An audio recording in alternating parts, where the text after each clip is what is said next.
The man who keeps a way out never gets all the way in.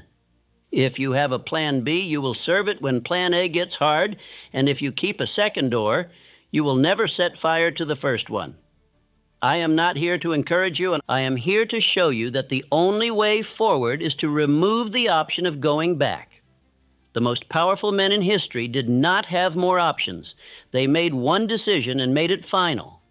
There is a quiet betrayal that takes place in the minds of most men, a betrayal not spoken, but rehearsed. It is the hidden clause, the quiet agreement, the fallback plan silently kept in reserve. It is called Plan B. And while it sounds wise, while it wears the language of strategy, it is nothing more than a safety net for fear. It is the architecture of escape. And the moment you construct it, you have already told your subconscious that failure is on the table. You have already whispered that you do not fully believe. You have already announced, without saying a word, that you do not intend to burn the bridge behind you. No man ever became unstoppable while planning for retreat.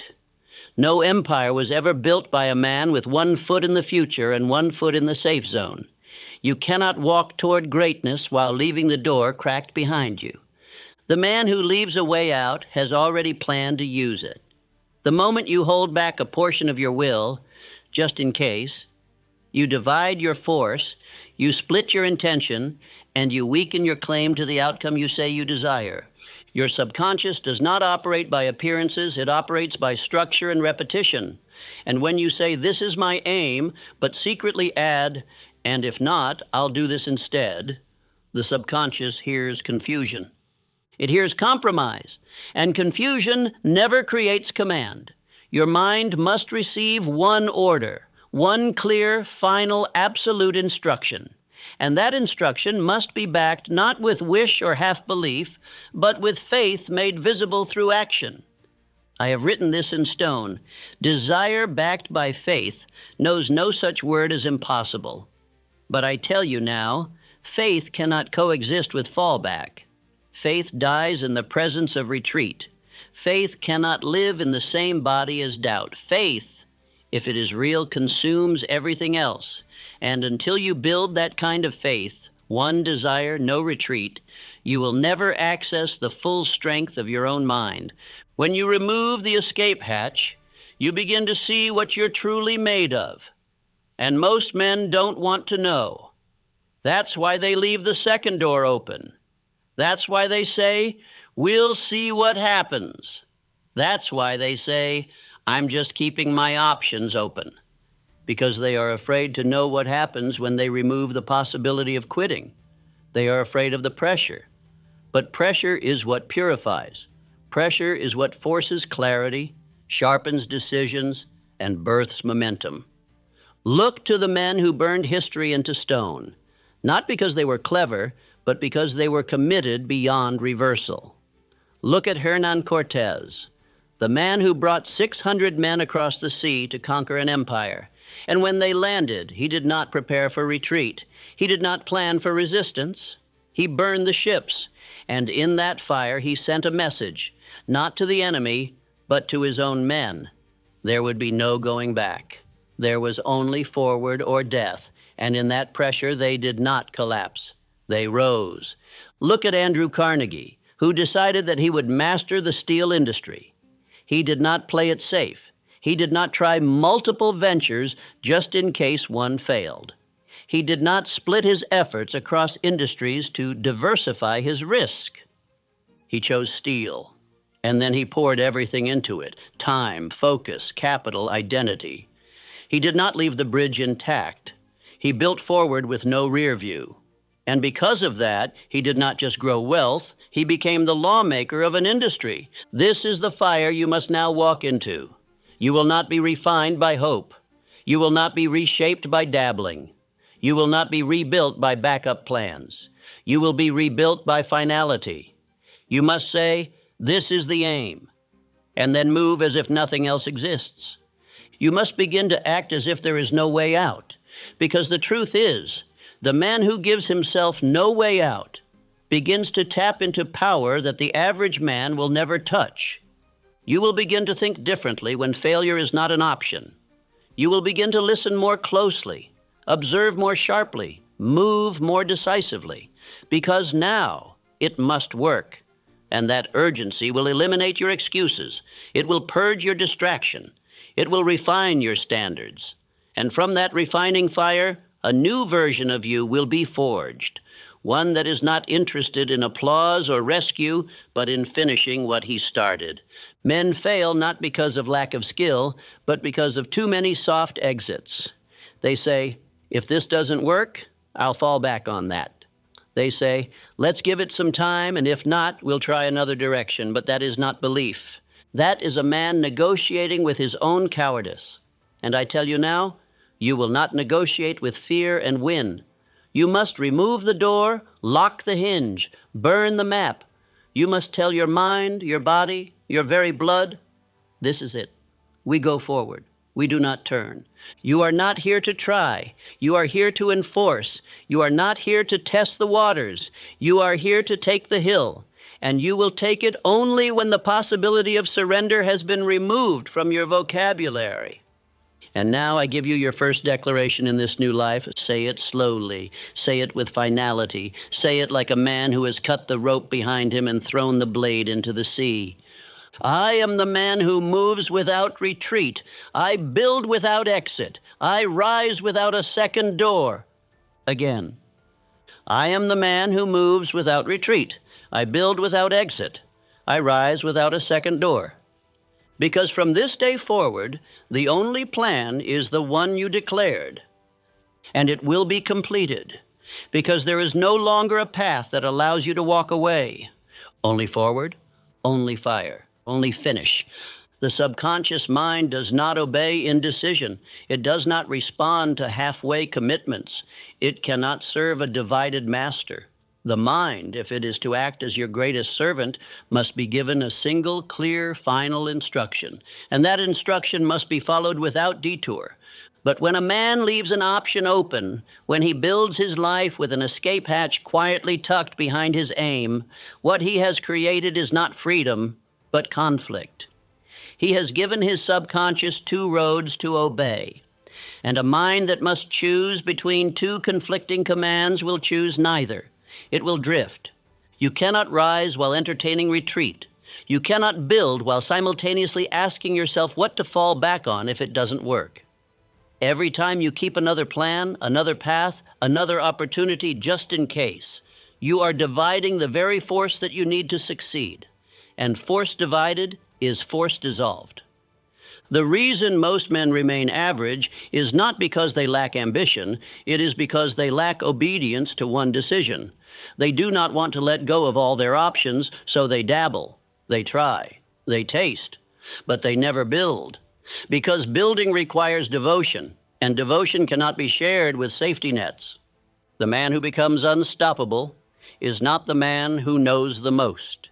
He is the man who has committed the deepest, the man who no longer looks for another way, the man who no longer says, if this doesn't work, because the moment that phrase enters your mind, your spirit has already weakened.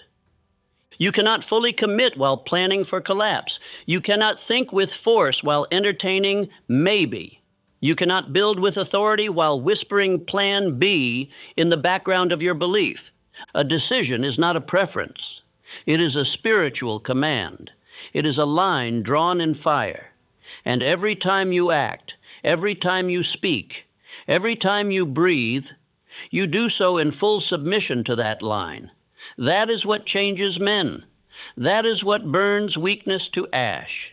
That is what tells the subconscious there is only one direction: forward. Let me give you the law plainly. You cannot become what you will not fully serve. And to fully serve, you must remove the return map. You must erase the second option. You must kill the sentence that begins with, if this doesn't, because there is no if. There is only this will be done. And if it takes 10 years, it takes 10 years. If it takes failure, so be it. If it takes rebuilding the entire structure of your mind, your habits, and your life, so be it. But you will not leave. You will not shift direction. You will not excuse the pain with backup plans. Think now of Thomas Edison, a man who failed thousands of times in search of one working design. He did not try one path and then choose another when it became difficult. He did not say, "If this doesn't work, I'll pursue something else." He devoted. He did not live for comfort. He lived for the completion of one thing. He did not treat failure as a sign to quit. He treated it as a message. Try again, sharper, more refined, more committed. He held no plan B because he did not require one. He would succeed or he would learn until he succeeded. That is why he invented light while the world waited in darkness. You must ask yourself now, what is the light you have been assigned to build? And what is the shadow you keep protecting by holding on to another path?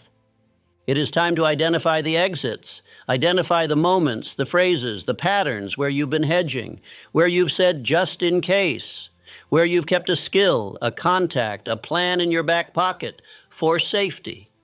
That safety is costing you force. That safety is dividing your destiny, and it must be removed. Take the pen. Draw a line down the page. On one side, write your aim, the thing you must do, the one mountain you have chosen to climb. On the other side, write every whisper of escape you've been entertaining, the jobs you keep for security, the people you keep around to validate your hesitation, the words you say to soften your fear. I'll give it time. I'll see how it goes. If it works, then write them all down. Now cross them out. That act, though simple, is sacred because it tells your mind, we do not go back. You are not the man you were when you kept exits. You are now the man who moves without them. And that movement will change everything, not because you have new skills, but because you have new authority. Your presence will change. Your habits will harden. Your standards will rise because you have stopped giving your power away to what if. And now, your affirmation. Say it not like a quote.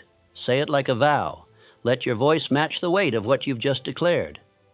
I remove the back door. I revoke the retreat. I advance with no reserve. Again. I remove the back door. I revoke the retreat. I advance with no reserve. Because the man who no longer allows retreat is the man who now commands respect from himself first and then from the world. The man who reaches the top does not arrive by knowing more. He arrives because he decided earlier, moved sooner, and refused to retreat. The world does not reward intelligence. It rewards finality. Finality is the spiritual cement that turns thought into structure. It is the mental knife that cuts away options. It is the invisible force that makes mountains move, not because the man was brilliant, but because the man refused to turn back. While others studied, he decided. While others waited, he walked. While others collected opinions, he enforced his own. This is the truth. The world moves around the man who cannot be moved. Not the clever one, not the one with the most plans, but the man who has given himself one aim and placed his entire identity behind it. That man becomes magnetic. That man becomes undeniable. That man becomes the reference point by which others must recalculate. You do not need more facts. You need finality, because until your decision becomes final, your power will remain partial. And partial power is no power at all. Decision is not just a mental act, it is a spiritual law. When you decide, truly decide, all the invisible forces of the world begin to align behind that declaration. But the moment you second guess, you disband the army. You lose the current. You confuse the subconscious. You send mixed instructions to the very system designed to obey you. The mind does not honor the man who flinches. It honors the man who commands. Most men delay decision, hoping for certainty. But certainty does not precede decision. It follows it. The man who acts first becomes certain in the fire. He builds certainty by walking into the unknown, by staying the course when discomfort calls, by refusing to revise his direction when doubt knocks. And it is in this fire that finality is forged. Not in thinking, but in walking. Not in comfort, but in commitment. Look to Henry Ford. He was not a man of backup plans. He was not distracted by what others were doing. He did not shift his aim based on economic tides or public opinion. He decided that the average man would drive, and once he decided, he never asked again. He built for the working man. He created systems for the masses. He refused to add features when others pressured him to change. Why? Because he had already chosen. And the man who has already chosen is not interested in revision. He is interested in completion. Ford's strength was not in mechanics, it was in mental finality. His refusal to be moved gave his engineers something to rally behind. It gave the company a fixed star, and that star did not flicker, even under pressure. He did not ask for permission to simplify. He did not entertain endless suggestions. He walked forward with a direction so final that others had to adjust their beliefs to match it. That is the kind of force that reshapes markets. That is the kind of will that commands history. And you must now ask yourself, have I truly decided, or am I still negotiating with old options? Because the man who is still wondering is the man who has not yet moved. He may be busy, but he is not certain. He may be productive, but he is not powerful. He is still available to distraction. Decision is not a feeling. It is not a phase. It is not something you stumble into after studying all the data. It is a moment, a line, a sentence spoken in the private court of your own soul. This is what I will do, and I will not change. That sentence, once spoken in fire, becomes law, and every thought, every step, every sacrifice after that must answer to it. When you reach this level of decision, you begin to draw invisible forces to your side. You begin to see doors open where there were none. You begin to find strength in places you once collapsed. Not because the world changed, but because you did. You stopped asking. You started commanding. You stopped browsing. You started building. And your identity began to harden into something the world must now reckon with. You must now make the final decision. Not in word, in posture, in schedule, in movement. You must cut away the questions that no longer deserve your time. You must eliminate the idea that you can come back to this later. You must speak your aim aloud and declare that it is now permanent. This is the end of drift. This is the end of wandering. This is the beginning of force. Now I give you your affirmation. Say it like a man who is already walking into completion. I decide and do not turn. I choose and do not tremble. I walk forward and do not look back. Again. I decide and do not turn. I choose and do not tremble. I walk forward and do not look back. Because the men who move the world are not the ones who waited for certainty. They are the ones who made it. Fear does not survive in the heart of a man who has eliminated his exits. It cannot feed where there is no retreat. It cannot grow where the door has been bolted shut. It cannot command where the bridge has been burned. Fear feeds on options, the idea that you still have another way, another path, another plan.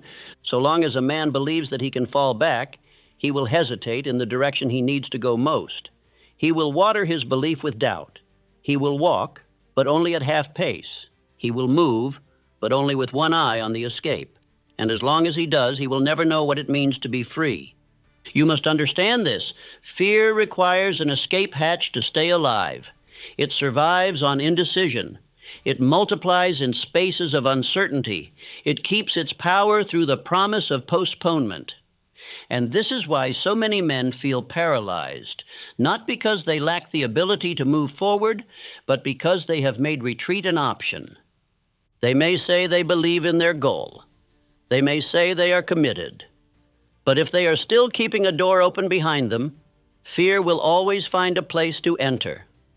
The only way to kill fear is to remove what it feeds on. That means removing the possibility of going back. That means eliminating the secondary path. That means declaring in voice and in movement, there is no other way, this is it. And when that declaration is real, when it is final, fear begins to starve, because now the man is not available for retreat. Now the man is not wondering what he will do if it doesn't work. Now the man is advancing, and fear cannot keep up with a man who is no longer hesitating. Let me make it clear. No plan B does not just sharpen your focus. It kills your fear. It calls upon strength you did not know you had. It summons clarity in chaos. It unlocks movement in the middle of pressure. Not because the path is easier, but because you've removed the alternative. That is where courage is born. Courage is not the absence of fear. It is the absence of escape. And the man who walks forward without the possibility of retreat discovers just how strong he actually is. Look now at John D. Rockefeller. In times of panic and collapse, when others fled, when men clutched at their capital and froze in fear, Rockefeller continued building. He bought when others sold. He moved when others paused. He did not panic. He did not drift. He stayed fixed. Why? Because he was married to his mission. He was not exploring other industries. He was not second-guessing his aim. He had made the decision, and once made, it was done. And that mental finality gave him peace when others were overtaken by pressure. He did not need escape. He had already removed it. And in its place, he installed certainty. You must now do the same. You must locate the places where fear still speaks, and you must trace each one back to its source. You will always find the same thing at its root: an escape you have not removed, a path you have not burned, a phrase you still say to give yourself relief from commitment. We'll see how this plays out. I'll give it 6 months. If it works, then... These are not strategy. These are cracks in your foundation.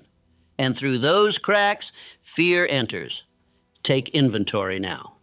Ask yourself, where am I still holding back? Where am I still negotiating with fear? What decision have I delayed?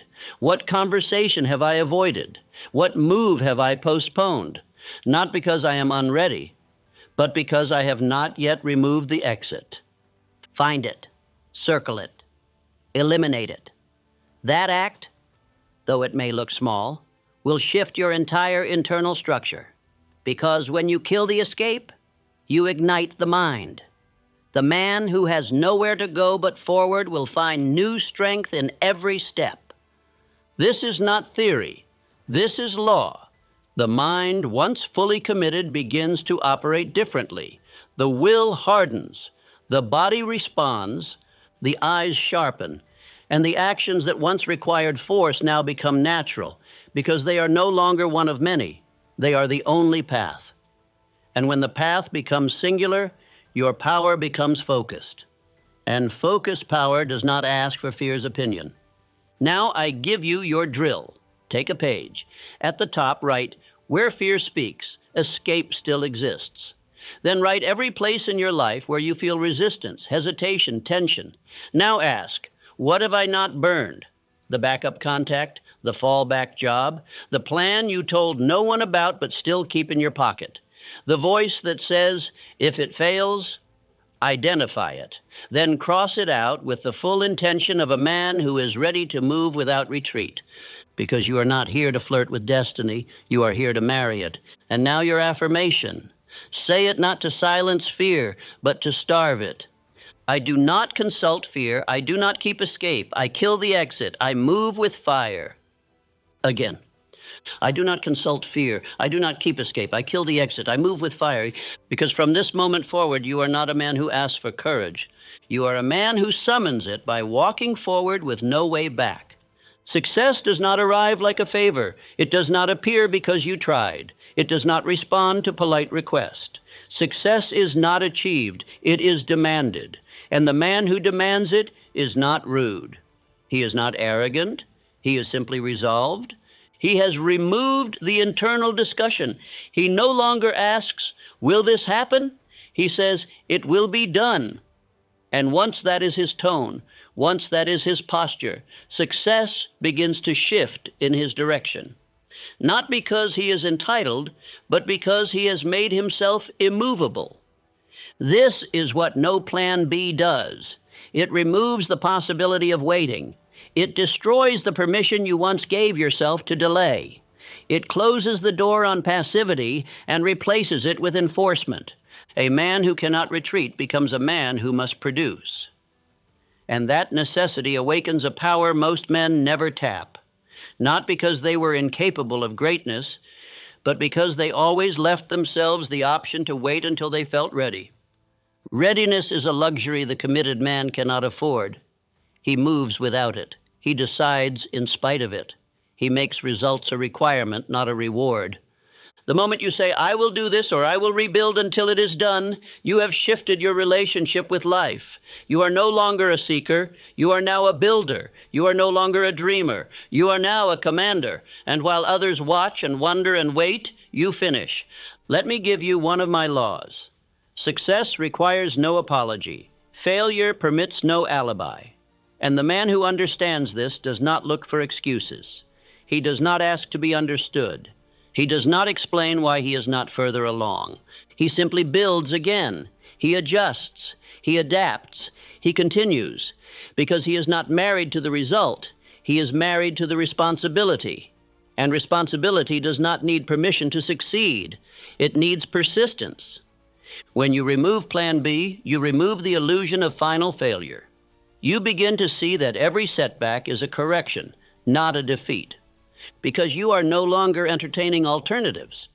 You will get the outcome, or you will become the man who gets the outcome. Either way, you win.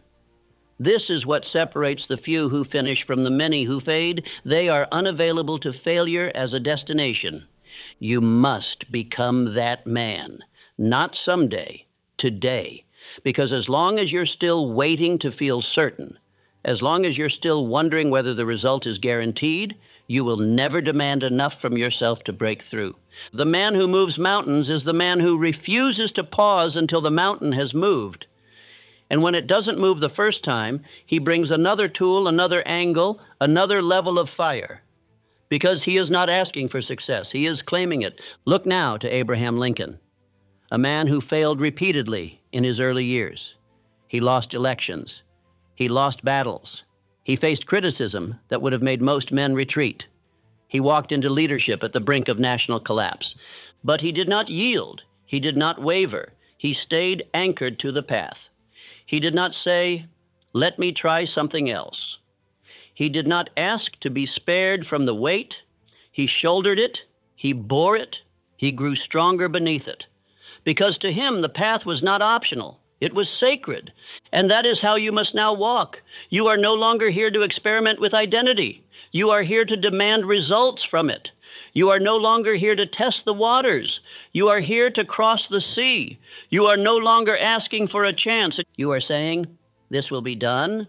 I will adjust. I will continue. I will complete. And if you say it enough, with fire, with repetition, with movement, your results will begin to obey you. You must now demand more from your time. No more casual hours. No more reactive mornings.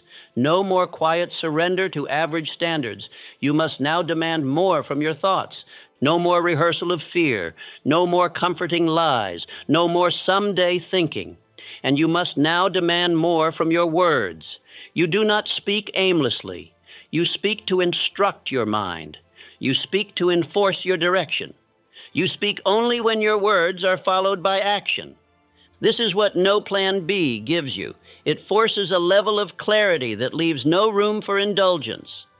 And that clarity becomes strength. You will begin to see opportunities you once missed. Not because they weren't there, but because you are now ready to recognize them. The man who demands success sees what others ignore. He listens for signals others drown out. He moves when others are still evaluating. He acts as if the result is already owed to him by the laws of decision, because in truth it is. And now, I give you your affirmation. Say it not to ask. Say it to declare. Say it until your mind accepts that success is no longer a wish. I do not attempt, I demand. I do not retreat, I rework. I do not quit, I conquer. Again, I do not attempt, I demand, I do not retreat, I rework, I do not quit, I conquer. Because the man who cannot walk away will always find a way. And you are now that man. You do not find yourself in reflection. You build yourself in fire. You do not discover who you are through variety, comfort, or choice. You forge who you are in the furnace of repetition, decision, and obedience to one aim over time. That is the truth most men will never accept. They think identity is a gift, something that comes through clarity or waiting. But identity is not found. It is built. It is built in pressure. It is built in pursuit. It is built by choosing one thing and refusing to release it, even when everything around you tells you to stop. The man who has no other way does not look for his identity. He becomes it. No plan B forces him to rise to the standard his vision demands. He does not ask, "Who am I?" He says, "This is what I must become to finish what I started." He does not act based on how he feels. He acts based on who he is becoming. And every decision he makes is aligned to a higher image of himself. Not because he is already that man, but because he is training for that man daily. This is the power of burning your options. When there is no other way, you begin to construct yourself for the weight of your mission. You no longer accept the habits of your old self because they are incompatible with your new direction. You begin to reject what no longer belongs, not through discipline alone, but through identity enforcement.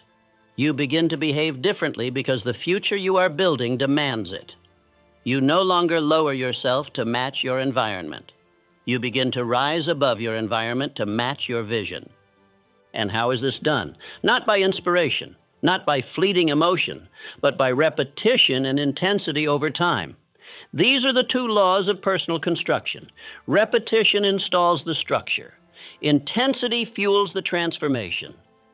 And time hardens it into who you are. You do not become strong by variety.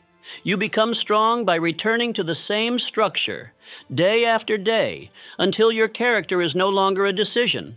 It is a reflex.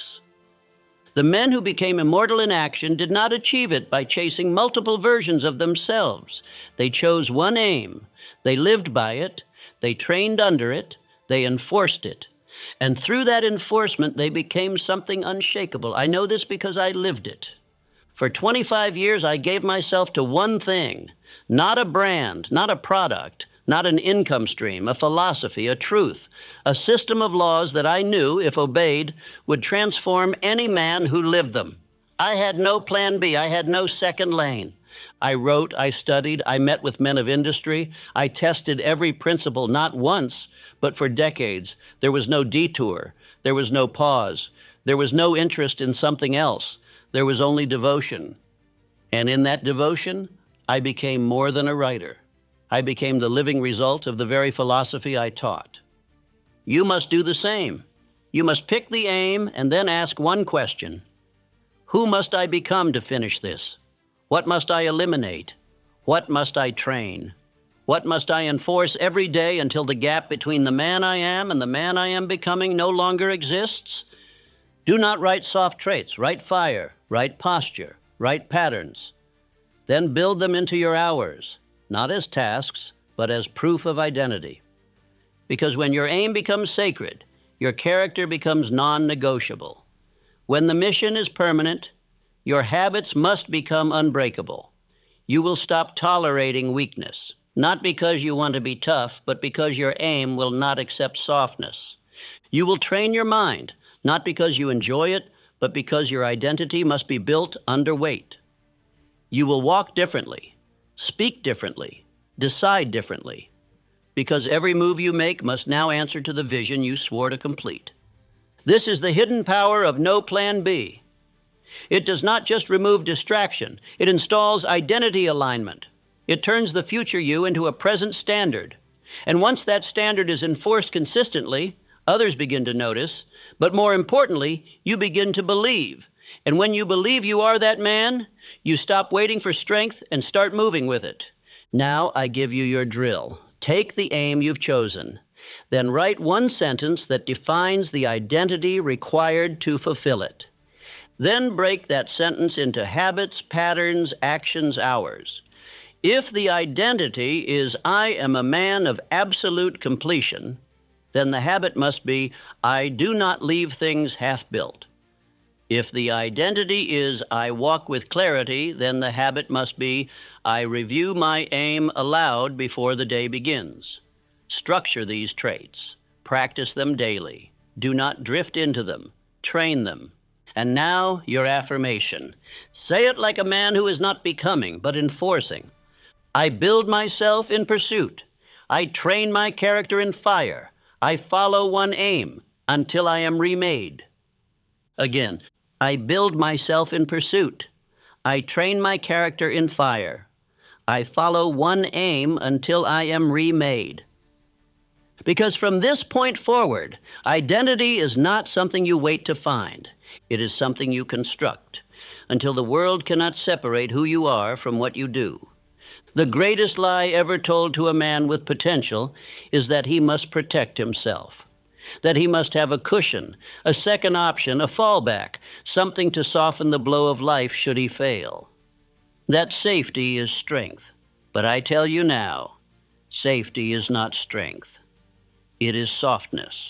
It is compromise dressed as prudence. It is slow decay disguised as wisdom. And the longer you believe that the net beneath you is a sign of preparation, the longer you remain unformed, unfinished, unfeared. You were not built to walk with the net. You were built to walk the wire, high, exposed, visible, and to walk it with fire in your chest and steel in your spine. Because that is where greatness is made. That is where force is born. That is where the world stops and stares, not at the man who is calculating his landing, but at the man who moves with no option to fall. And that movement, that decision to remove the net, does something to the spirit. It sharpens it. It cleanses it. It activates something ancient, a hidden law that begins to shift everything in your favor the moment you stop allowing the fallback. This is the truth you must face. The safety net weakens you. It teaches your mind that softness is available. It teaches your body to move slowly. It teaches your habits that precision is optional. And it removes the greatest fuel any man can possess, necessity. When a man must win, when he cannot retreat, when he has already burned the bridge and buried the rope, he becomes something else, something rarer, something respected, something dangerous.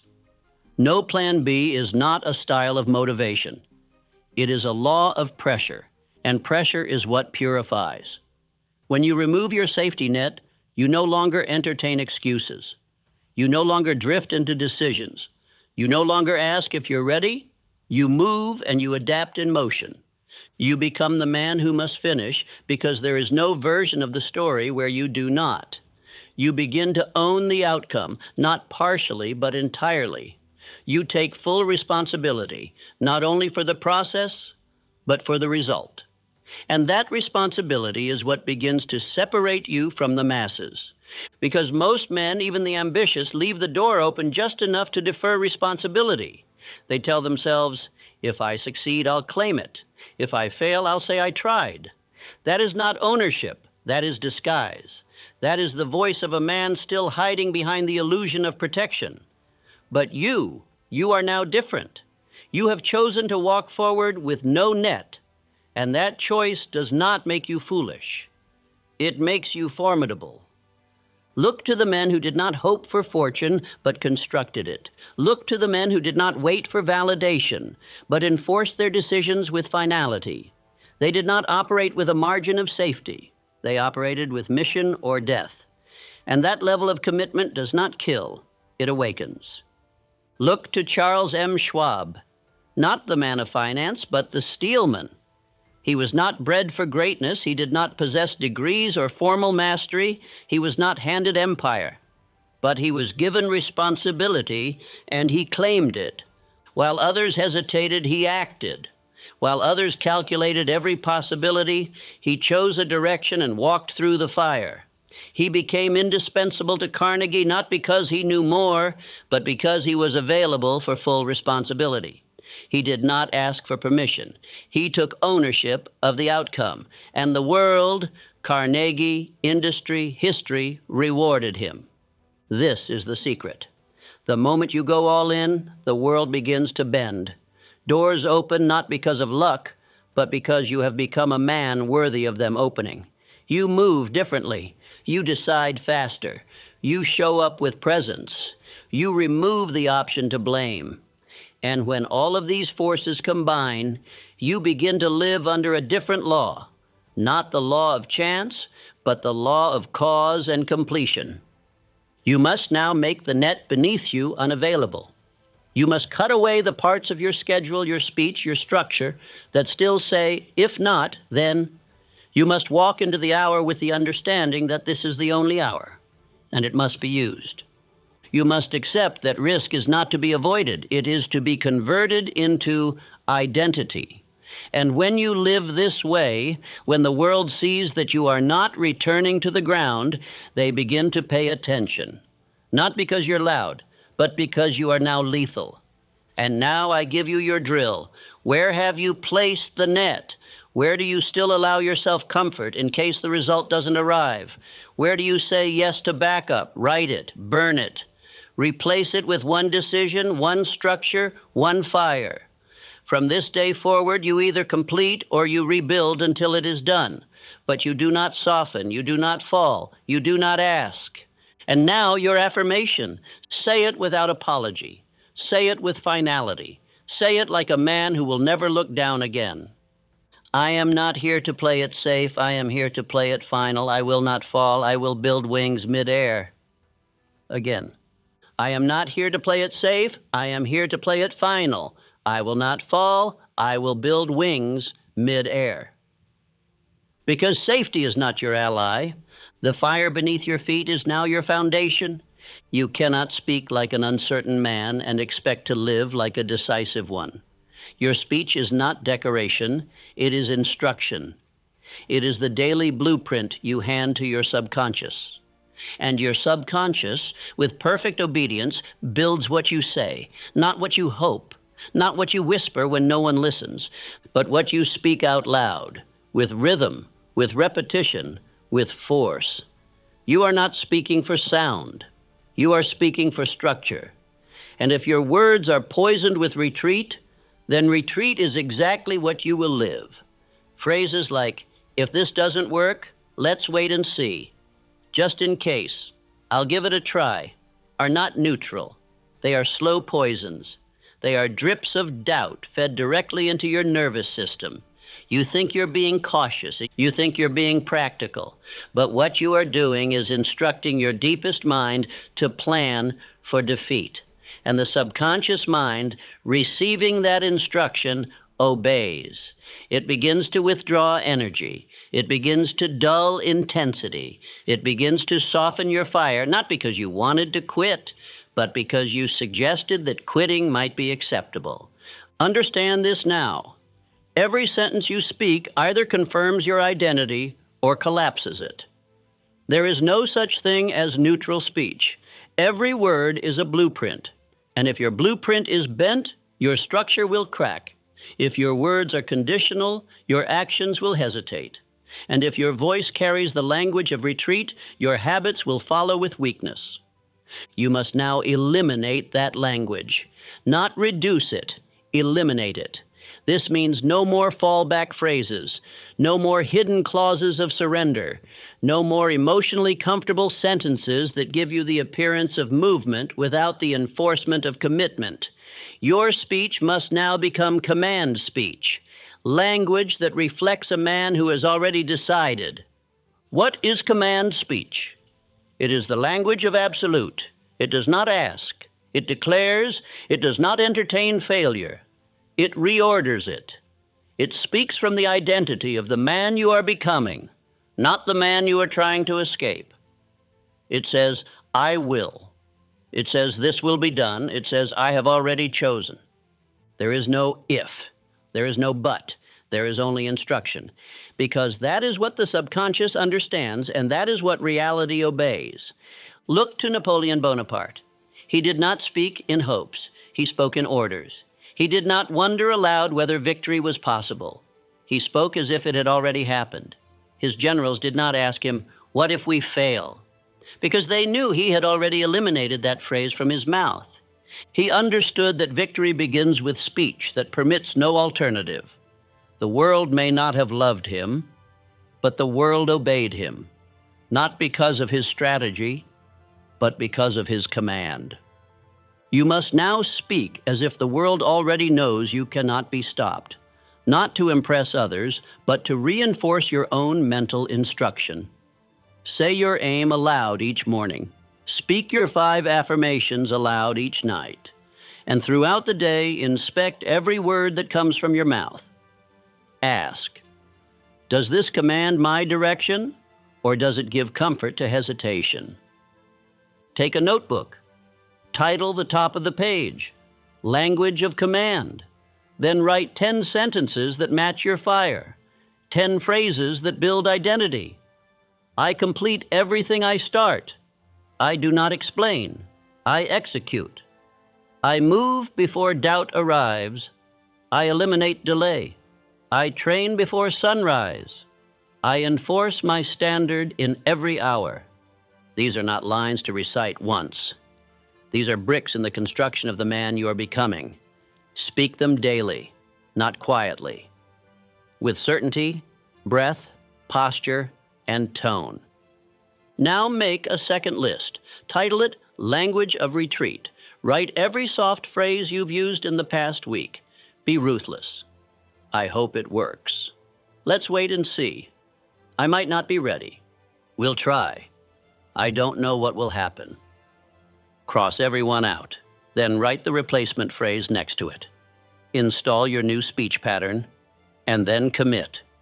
These are now the only words I am allowed to use, because from this moment forward, your speech must be sharper than your feelings.